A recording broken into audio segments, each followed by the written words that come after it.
One of the biggest things that I'm seeing right now is brain fog. Okay. It presents in different ways.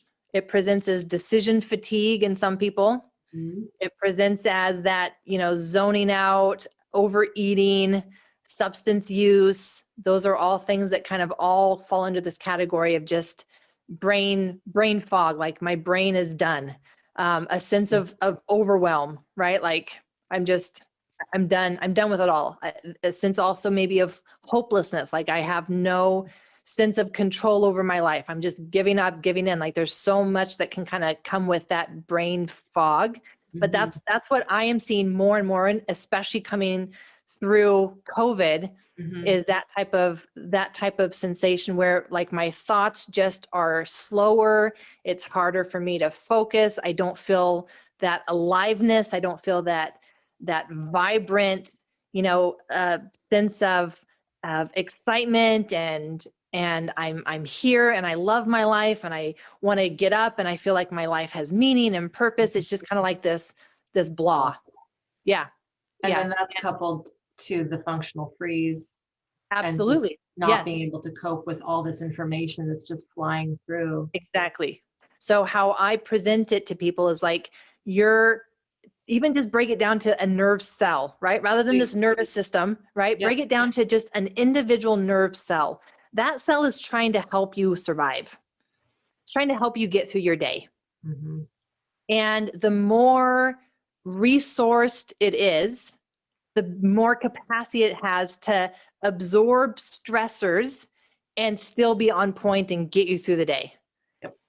The less resourced it is, it's going to struggle. And the more it's struggling, the more you're going to feel yourself in overwhelm. Mm-hmm. Because overwhelm is a signal from that cell that it doesn't have enough of what it needs. And it's going to shut down. Got it. And it's going to shut down your body. We call that the freeze response, right? It's ultimately a survival response because it feels like giving up the fight. Mm-hmm. But in actuality, it's going into an energy conservation state because it doesn't have enough of what it needs to keep up the fight. So it's trying to help you survive by shutting everything down. So how we address that is looking at all the different types of stressors on that cell and what are our leverage points for disentangling those compromises to that cell. And this is where some of this is trauma and stress and actually learning how to complete those survival cycles so that it's not stored in the nervous system. Mm-hmm. But we also need to look at all these other factors that are influencing how well it can make energy. Are there deficiencies of certain nutrients and vitamins that are actually making it harder for the mitochondria in that nerve cell to make energy? Because the less energy it can make, the less ATP it can make in the mitochondria, you are going to be closer to overwhelm. Yeah. And so this is where the freeze response is a biology response. And we've got to look also at the biology because a person can go to as much therapy as they want.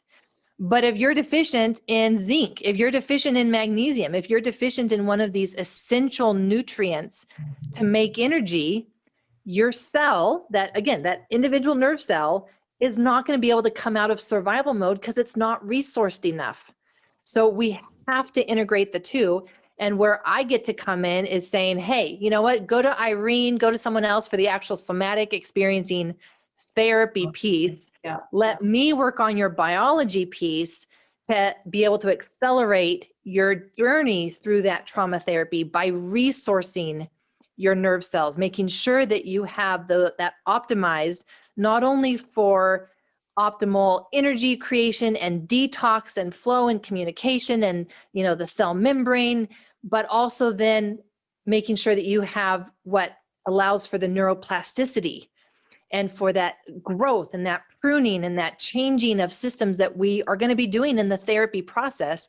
All of that is biology. You can't, this is my biggest frustration, Irene, right? Like people are struggling and they go to talk therapists, right? It's like, okay, is talking about it, number one, like it's not actually going to address the stored trauma in your body, but nor is it going to address the biology piece of it.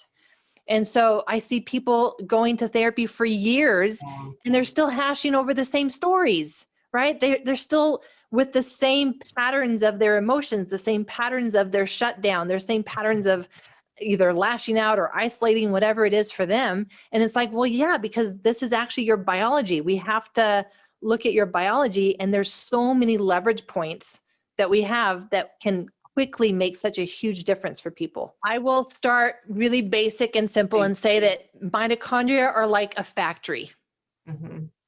And it is really like a lineup, like a factory, where you've got a lineup of all these different things that the end result is energy. So just like a car factory, you have all these individual pieces that come together. It goes through the factory, the line of workers that are each doing their part.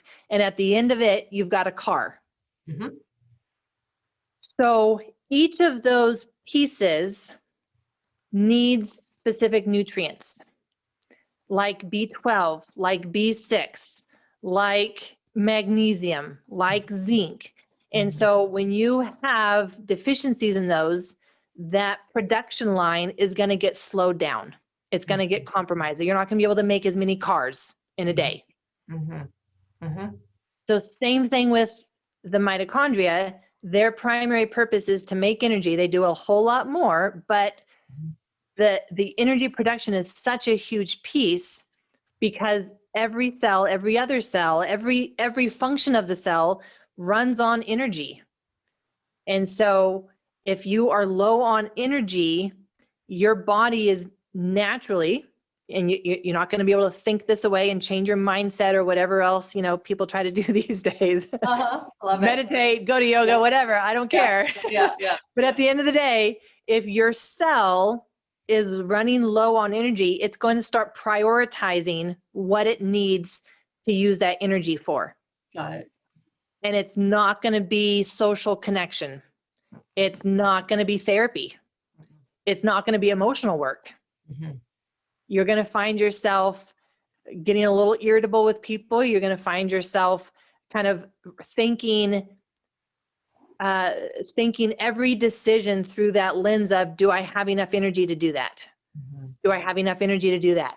And so again, like going back to on a cellular level, you're going to be in a survival response because you've got this compromise to your factory.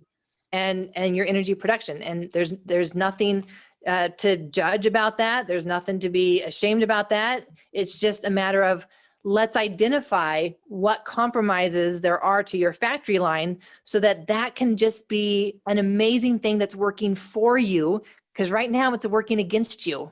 Yeah. And to play or to bridge that with, let's say, such a common thing like cancer. Right.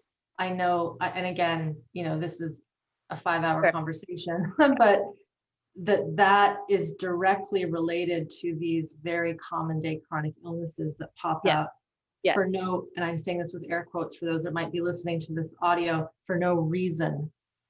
There is a reason for the system breaking down and not repairing. Exactly. Okay. Yep. And so when you look at things like chronic pain, like fibromyalgia, chronic fatigue syndrome, these are all conditions that are strongly associated with a cell danger response, where biologically there's enough of a compromise that your system has gone into a chronic freeze state. And that's how it expresses itself in physical conditions and symptoms.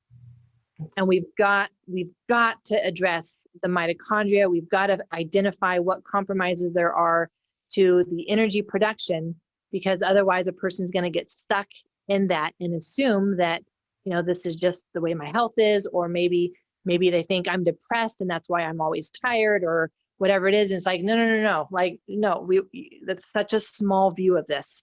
Totally. Let's look at the nervous system. Why is it in this state? Why is it in this chronic freeze state? And what are the leverage points that we have? What is wrong with the biology that it's keeping you in this chronic functional freeze state. Hey everyone, Irene Lyon here. Thank you for watching this short video. If you want to watch the full length video, just click somewhere near here and be sure to subscribe to this channel, as well as my full length channel, Irene Lyon. Keep learning, keep healing. We'll see you next time.